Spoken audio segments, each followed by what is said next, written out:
Oh, yeah, or like a poll or something. Yeah. We're on. And we're on. Good morning, everybody. Um, Thank you for joining us this morning here at Smyrna for Sunday School, both here in person and those of you who may be joining online or watching the recording later. We're glad to have you with us this morning. And as we start the lesson today, I have a question for you and want you to think a little bit about assumptions that we make. So I think we're all guilty of making assumptions based on various things, right? We're based on assuming things about people based on how they dress or what they drive or what they do, who their family is. I mean, there's all kinds of reasons that we make assumptions every day. And sometimes those assumptions are things that are sort of pre-built based on maybe fear or safety or, watch out, that person looks dangerous or whatever the case may be. There may be a good reason maybe for the initial idea of that assumption, but it gets us in trouble. And I think as Christians, we have to be really, really careful about assuming things and assuming that we know who someone is by how they look or how they dress or what they drive or whatever the case is. And our lesson today talks about that a little bit. You will not be surprised that faith is, again, the theme. And I know I've said that before, but it's been a continuous theme in our commentary for the last several months. So again, I think that's just really important that I think God's trying to tell us something, that faith is really, really important for us each day. And having faith like these examples that we're given. So today's scripture comes from Matthew chapter 15, verses 22 through 28. And I left my glasses at home this morning, so I will be picking up my large print version of this book and trying to gracefully read and not mess up the microphone too much, Thomas. So anyway, it's Matthew 15, verses 21 through 28. And the title of the lesson today is Faith of a Canaanite. Leaving that place, Jesus withdrew to the region of Tyre and Sidon. A Canaanite woman from that vicinity came to him, crying out, "Lord, Son of David, have mercy on me. My daughter is demon-possessed and suffering terribly." Jesus did not answer a word, so his disciples came to him and urged him, "Send her away, for she keeps crying out to us." He answered, "I was sent only to the lost sheep of Israel." The woman came and knelt before him. "Lord, help me," she said. He replied, "It is not right to take the children's bread and toss it to the dogs." "Yes, it is, Lord," she said. "Even the dogs eat the crumbs that fall from their master's table." Then Jesus said to her, "Woman, you have great faith. Your request is granted." And her daughter was healed at that moment. It gives me chills, kind of just that immediacy that he had of being able to do that healing. So in the lesson today, the context here and background a little bit the introduction actually talks about outsiders. And I was thinking about the theme of the assumptions and the assumptions we make. With this particular person, it's a Canaanite woman, so she's not from Israel, she's from Canaan at this time. And so she's coming begging, so they're making assumptions again that she doesn't belong. She's not in the right place, and she's not the right person to touch Jesus or to talk to him. She's not worthy, is what the maybe disciples are assuming by this, or the people around are assuming. And it made me think a little bit about a book a lot of us probably read when we were growing up, and it's still read today, called The Outsiders, where there's a group of young guys, and they were outsiders of sorts. They were a little rough and tumble, and but they needed someone to believe in them. And so, in this case, this lady, this woman, this mother believes in Jesus and his faith, and she has the faith to believe in him and his power. So as we begin in the lesson here, we'll start to break it apart by verse. In verse 21. Leaving that place, Jesus withdrew to the region of Tyre and Sidon. So it says that, we know Jesus moved around. We know he was moving around as he went from place to place to teach people.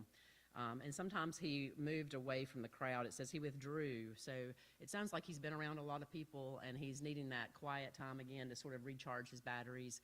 and be quiet so he could pray in solitude. It says he also removed himself from those who might misunderstand his ministry. And the places where the region that he went to were two of the prominent cities located on the coast of the Mediterranean Sea. So in the area that's now Lebanon, if you're picturing that map of the Middle East in your mind.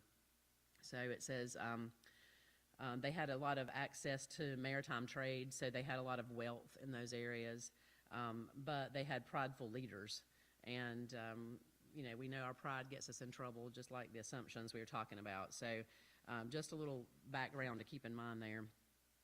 In verse 22, a Canaanite woman from that vicinity came to him crying out. So again, there's people who from all around that are coming to these areas, and if it's a seaport area, like our seaports today, people come in from all over to those areas. So she obviously had heard about Jesus and his power and what he was capable of doing for her to come and find her way to him in this area. It says in verse 22b, "Lord, Son of David, have mercy on me. My daughter is demon-possessed and suffering terrible." So she calls him by name. She references his lineage, right? He's son of David, and hope that he would have pity on her, and heal her daughter. It says, because this designation reflected a uniquely Jewish expectation, it's shocking that a Gentile woman used it about Jesus. It's, a Gentile might not normally think of him being the son of David like a Jewish person would. It said she would have been the most unexpected person to recognize Jesus as the long-awaited descendant of David. Before this event, some people had questioned whether Jesus was a son of David, and she spoke in a way that reflected her genuine belief about his identity and mission. So she truly believed. And then it mentions here in the commentaries, sometimes there's little stories along the way, and there's one here that says A Mother's Care is the name of it. And you have to remember this mother is begging for her child at this point. It says, "My mother was the most influential woman in my life. As a single parent, she was solely responsible for caring for my sibling and me. She worked hard to give us the best life possible. She began a new business, formed new relationships, and adopted new habits to care for us. We know very little about the caring mother in today's lesson text, but caring for her daughter has taken its toll on the mother. By reaching out to Jesus, the mother displayed the extent that she was willing to go for the good of her daughter. Who went to great lengths to care for you as a child? Maybe that person was your mother, or perhaps that person was your father, an extended family member, or someone else altogether. Regardless of who that earthly caretaker was, remember God is the ultimate source of care. As a mother comforts her child, so will I comfort you. What prevents you from accepting God's care or being an agent of it to another person?" So I thought that was a good message. It does say in that little story, we know very little about the caring mother, and I would argue that we know that she loves her child. We don't know a lot about her as a person, except we know she has great faith. She's brave and willing to go and be courageous on behalf of her child, and she deeply loves her child to be able to do all those things and believe and make that effort to try to heal her child. So we do know that. We continue in verse 23. It says, Jesus did not answer a word. So she comes to him, she's begging for help, and he's silent, which would be really weird, I think. If you're coming, you're reaching out, you're desperate for help, and then he's silent. And so I think you would, I don't know, I feel like if I was the mother, I might be frustrated at that point or scared that he's going to ignore me or what's he going to do. In verse 23b, so his disciples came to him and urged him, "Send her away, for she keeps crying out after us." So again, the assumption, here's a Gentile woman, here's a person, begging for something for Jesus to do, which I'm sure he was getting more of that as people began to realize the power that he had. So they're just assuming that he's not going to help or that he shouldn't be bothered by her in some way. And he answered, "I was sent only to the lost sheep of Israel." He didn't send her away. It says it's unclear regarding who he answered, like whether he was talking to the lady or talking to the disciples at this point. But he's reminding them about the mission that his father had sent him on at this point. His primary mission before the resurrection was for the people of Israel. It says they were like lost sheep without a shepherd. and he became the shepherd. But it also says, to be clear, Matthew's gospel is not conveying an anti-Gentile sentiment either, because we know that his mission reaches everyone, right? The resurrection was for all of us, not just the Jewish people. The woman comes and kneels before him in verse 25. It says, the woman came and knelt before him. Lord, help me, she said. And I can just imagine the desperation. You know, if you have this sick child and you're desperate to get help, I can imagine sort of how she would feel. I've never been to that point with one of my children being that sick or that hurt, but I can imagine as a mother just how much you care about your child. So she's saying, Lord, help me. She didn't debate Jesus on what his purpose was. She didn't care that she was Gentile and he was of the lineage of David or whatever. Instead, she sought relief in only a way that could come from a desperate mother. In verse 26, he replied, it is not right to take the children's bread and toss it to the dogs. So he gives a metaphor to her, saying, you know, he's taken it from the children, you know, of the house or whatever, children of like the Israelites, so to speak, or the Jewish people. And it says that we might feel that he spoke harshly to her when we read this by comparing her to dogs or her people to dogs. It says, but a study of the verses that follow can cause us to conclude otherwise. Anyway, and it says that some Jewish people consider the Messiah's mission came first and foremost to the people of Israel, so it would have been inappropriate for Jesus to do anything concerning the Gentile woman. So, you know, that was just the order of things back in that day. And in verse 27, the mother replies back to him. So a lot of people may have not had enough faith or courage to speak after that, right? They may have felt like they were admonished in some way and left. But instead she says, yes, it is, Lord. Even the dogs eat the crumbs that fall from their master's table. You know, she's like, yes, I still need your help. So she's accepted that he was sent to Israel. He was, you know, sent for the Jews originally, but that he can help all of them, not just those folks. So in verse 28, then Jesus said to her, woman, you have great faith. It says, rarely do we read in Matthew's gospel of instances where Jesus publicly commended someone for their faith. You know, he did that when I taught a few weeks ago with the centurion, the army leader who had great faith, and again was a Gentile. So it was another example of someone who believed in God. With the centurion, he sent some of his people who worked for him to Jesus to ask on behalf of him for Jesus to heal his servant.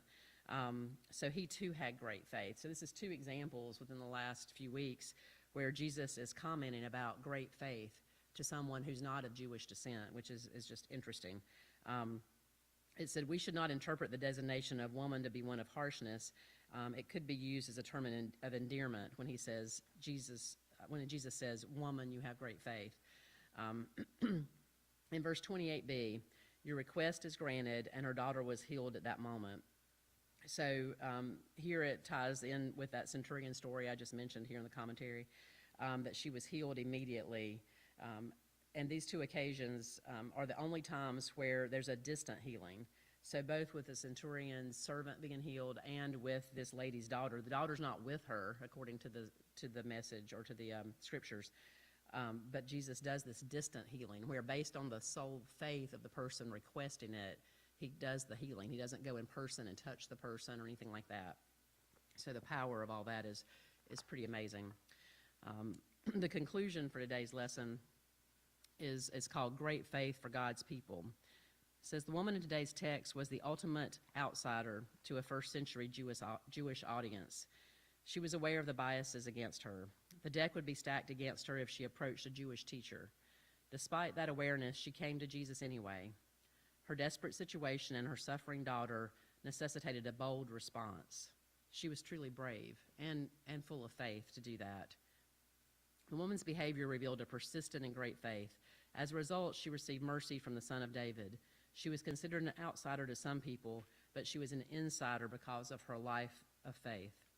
This scripture invites us to desire a life of great faith. What blessings do we fail to receive because we limit or misplace our faith? A life of great faith requires steadfast confidence that God will show mercy to everyone. How does your perspective need to change in this regard? I think as we go out this week, I caution all of us, including me, to not assume there are outsiders around us, right? Outsiders who maybe aren't worthy, or people who just because they look different than us or they speak differently than us, that are less worthy than we are for God's love, and that we share that love as we go about our daily business and act in that way, so that we have the kind of faith that this woman had and that the centurion had, and we show that to others. The thought to remember this week is live by great faith. Thank you for your time this morning. Does anyone have any comments, questions? If you have questions, Paul will answer those, but if you have comments, you're welcome to make those. Thank you all.